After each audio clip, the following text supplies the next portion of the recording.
Welcome to Family Lifescaping, where we explore how we influence our environment through joy and wellness. Hi, we're the Kings. I'm Michael. And I'm Catherine. And in today's episode, we're going to be discussing all about saying goodbye to comfort zones. Now, last episode, we were discussing all the things that are different with us. So whether that be your language or your backgrounds, but then there's also a lot where we are similar.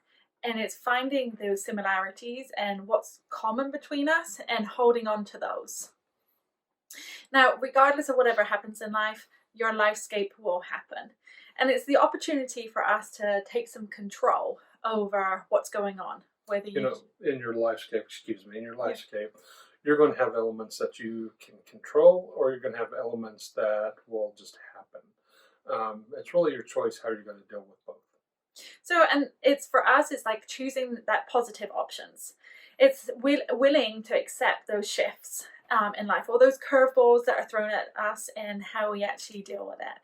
So let's talk about stepping outside of our comfort zones. Something I really don't like doing. I really don't think anybody likes doing it.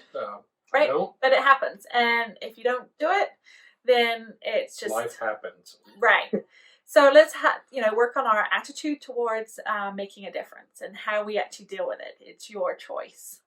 So let's do this today in this episode about discussing and getting to know us as a couple.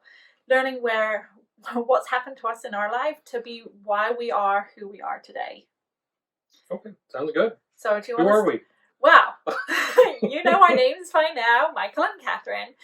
But our journey together started back in Whitby in England in 2008. Now see, at this point in time, if we're telling the story just out in friends or someone sitting down, I would already be told off that that's not when it started. We didn't know each other beforehand, but we had met beforehand. We didn't know each other. He forgot who I was. Let's just be honest. Okay, fine. I'll stop now. All right. But then for us then, that's when everything fell into place. All the things that we had to deal with in our lives before, we thought we were going to be single forever.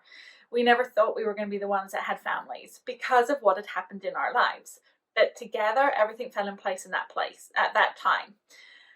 The place was Whitby. Yes, beautiful place. I highly recommend anyone who hasn't been to England to go and explore. Great fish and chips. Really yes, the best in the world.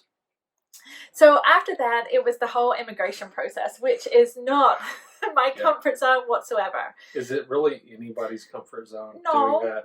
But it's what I'm for following the rules. Because if you don't follow the rules, there'll be trouble. So I made sure we dotted every I and crossed every T, because I wanted to spend my life with you. Well, I'm glad she wanted to spend her life with me, but we also learned valuable lessons from people we knew.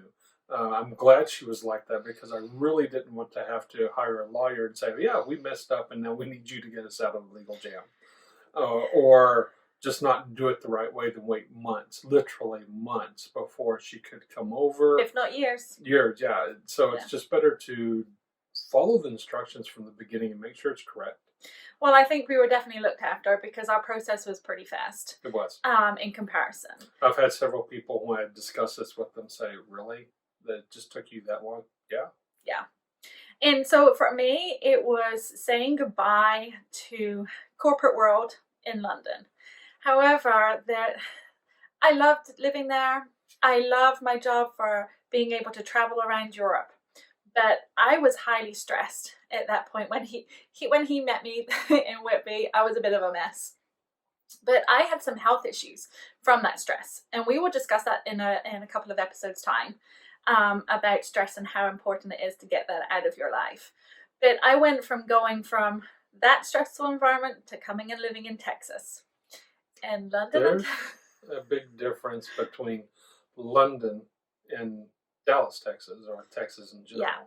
Where she actually lived in London was a great place. I mean, there were restaurants everywhere around. You could literally walk to shopping. It was a great place. And then you had the tube. In Dallas, you don't have a tube. You don't have a subway. Yeah. And the length of driving I've tried to walk places. I would walk to the library and people look at me like, that is not the thing what are you doing? And so the lifestyle here is very different to that in And England. And the heat is the heat, different. yes. So, but that was something, that you just have to deal with. It's if I want to be with Michael, his job was here in Texas, so that's where we had to be. His job doesn't exist in England. No, it doesn't. So when I met him, he had a big truck, which I learned to drive in. I live in Texas. I mean, isn't that comes with Texas, a big truck? I really liked it. It took a long time for me to afford and buy that. And then I get married and we have to get rid of it. That's okay. We did. Sacrifices all the way around. That's fine. I love Catherine and I'm willing to sacrifice for Catherine. Well, there was more to it than that. And I'm going to hear about that later. But I got myself a little commuter type car. Tiny. Yes. That's what we're used to in England. It's little tiny cars. I didn't have a problem driving his truck, but when I wanted to take my my driver's test here in America, I did not want to do it in a big truck. I wanted to do it in a nice small car, so we got one. And we then started having children because Curveball. Right. Just a spoiler alert there. Curveball. So, well, we planned. We wanted children. Yeah. And we were older, so it's not something that you want to wait around for. Yes, so I really didn't want to wait until I was 60 or 70. Let's have children. That's just not going to work. So, but then after our first, we wanted a second. And that's where I went into shock. Because that's a really key point. We wanted a second. We were blessed with a third at the same time. So when we found out we were having twins, she was around 14 months old. Our oldest she found out with us at the same time. But come on, 14 months. She was kind of clueless about it. That she was like, baby. that was the extent of it. She could not stop laughing because we were in hysterics with what has just happened to us. Like, what's going on? So here's the scene. And this is really stepping out of comfort zone. This really goes back to it because here we are expecting one child. Great. You just want to hear the heartbeat or see the heartbeat and make sure everything's okay. That's all you're concerned about. And then the echo tech actually looks at me because I am in the medical field, and she says, "Do you know what this means?" And I'm looking at the sonogram. I know exactly what that means. And so Catherine's like, "What? What?" That means twins. Then I saw it. I saw the second then. So he then went from having his truck. Oh no! Let's back up just a minute. So it wasn't just that part. We go all the way home, and we cannot talk to each other. We're laughing, nervously laughing the entire way home with our 14-month-old in the back, just laughing because we're laughing.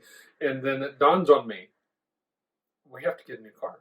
There's no way you could fit 3 car seats in the back of that little car. Then it dawns on me too, we have to get a house. We're in an apartment. We don't have enough room for 2 new babies. We were planning we could fit another one in the apartment and eventually get a home. But our timeline got significantly changed. That was sped up. So imagine me, an English girl in Texan summer heat, heavily pregnant with twins, traipsing around trying to find a home. That was not a pretty sight. I loved looking for homes. That was fine. But doing it waddling is there's a challenge there. But it just wasn't that. We were in a market at the time, which yet again, going out at that point in time, going and looking for a house, that was out of our comfort zone also. If you really think about it, we weren't even expecting that. We were thrown a curveball, and now we have to go with it. We have to take control, deal with it, and go with it, and be positive through all of this, especially during a pregnancy with twins. Yeah. So then we go to houses, and we like the house. We put an offer down. By the time we leave, there are 3 to 4 more offers that put it completely out of reach. Finance is a big topic that is very uncomfortable for many of us to talk about. And then luckily we heard of this house that we're in currently. We were the first ones to look at it. And I remember distinctly that we looked at it, it fit our needs, it was a nice house, on a good location at the time, and we got back in the car. We started driving down the street, and before we actually got off the street, the realtor was in front of us, called him and said, "We want to make an offer, we want to sign papers." So we met at a McDonald's on the way out, and we signed papers. Because of the entire situation, we needed the house, and we wanted to get the offer in now, see if we get accepted so we could get the house. And just that quickly. I didn't want to be homeless with twins. No, And a 21-month-old at the time when when the twins were born. That's what she was. When you're having 3 kids like that, you want a roof over your head. yes. And we went from apartments to staying with his family for a couple of months, and then we went away for a couple of weeks, and then we came back and came in this home.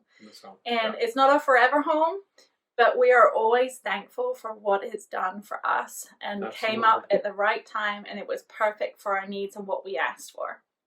And speaking of comfort zones too, is that if we go back to the pickup, I remember a good friend at work talking to me about the pickup, and people will probably think a big pickup, what's the deal? It's not necessarily the pickup itself. It was his baby. Yes, okay, fine. It was my baby, but it was the changes that came just one after another. Yeah. And he told me, "I've known you through all of your changes." I'm like, "What are you talking about? You went from a pickup to a small commuter car to 1 child, and then to 3, a minivan, and a home." No one wants to talk about minivans, but again, they are so. I'm a very practical girl, and they were a lifesaver when you're trying to deal with 3 car seats and changing diapers and doing this and doing that, and being able to reconfigure and get inside your van and when it's hot and everything. I highly recommend them. And one day you'll have a truck again. Because needs change. I take solace because when I was having the minivan worked on, oil change, one of the mechanics came up to me and said, "What type of minivan is that? It kind of has a meaner set than normal one." And I'm like, "What?" But then I'm like, "Hey, yeah, that's my minivan." The sport version. So as our girls got older, another big thing that's a huge comfort zone that we've had to just step out of, or especially I've had to, is whether you have your kids in public school or homeschool. Now, this is a personal decision, and every family is different, and we respect that. I've come from the public school world. In England, in England, very few homeschool. But in Texas, it's not encouraged necessarily, but you have the support network that you need. And we had many discussions about whether or what we do. Yes, it's an ongoing discussion that we have. Number one, we do not want to mess up our kids. And education is very important to me.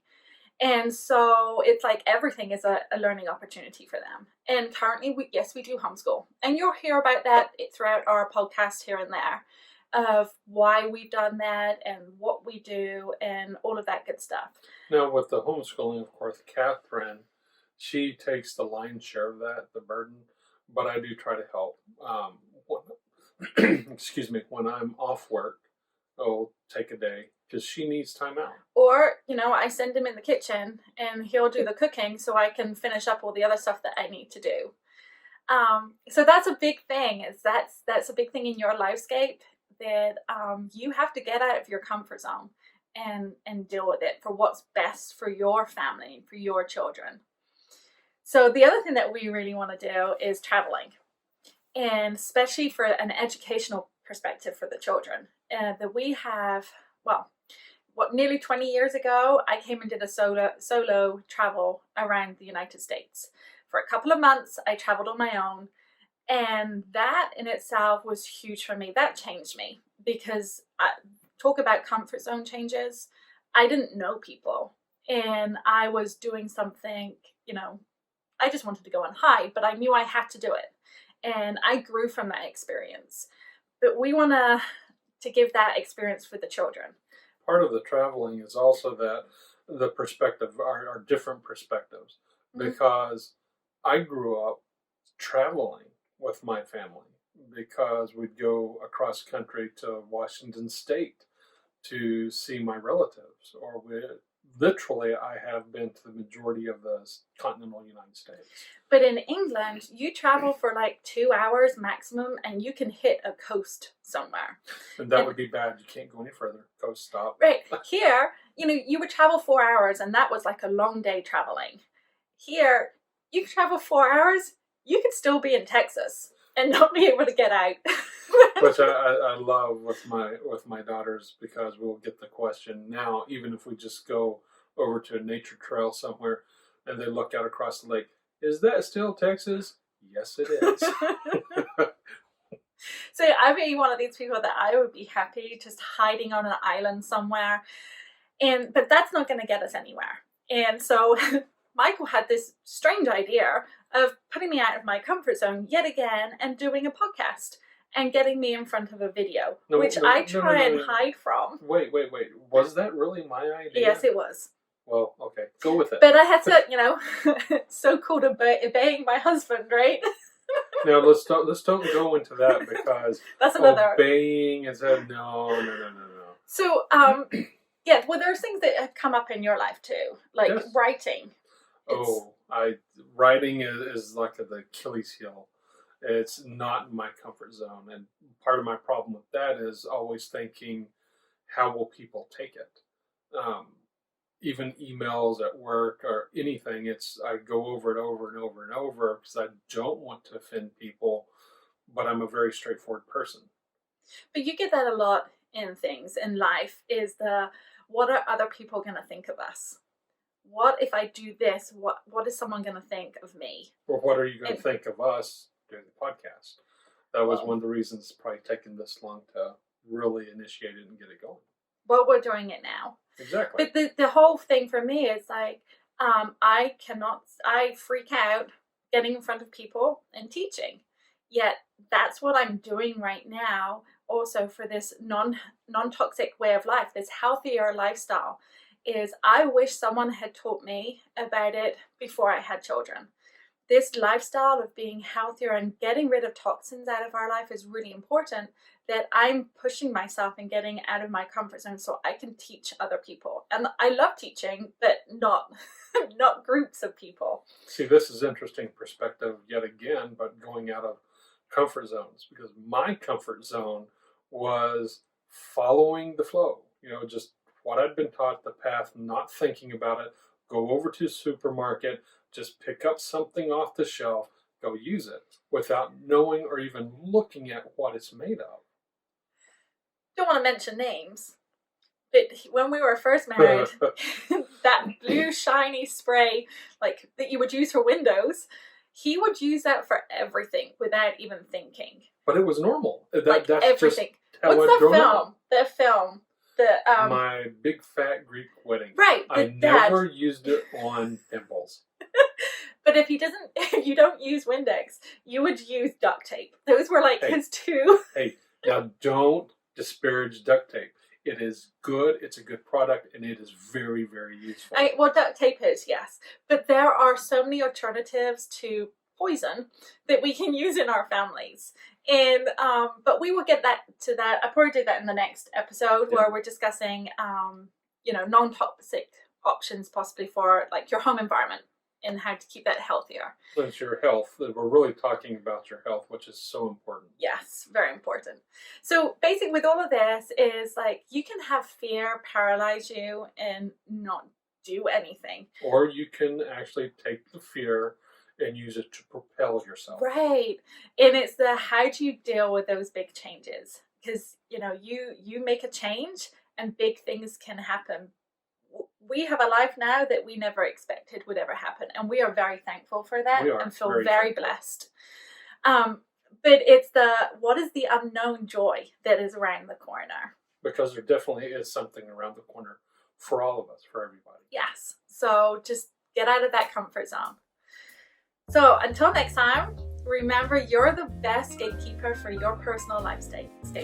You can also find us on your social media sites, or your favorite social media sites, I should say, under Family Lifescaping. Okay, stay well.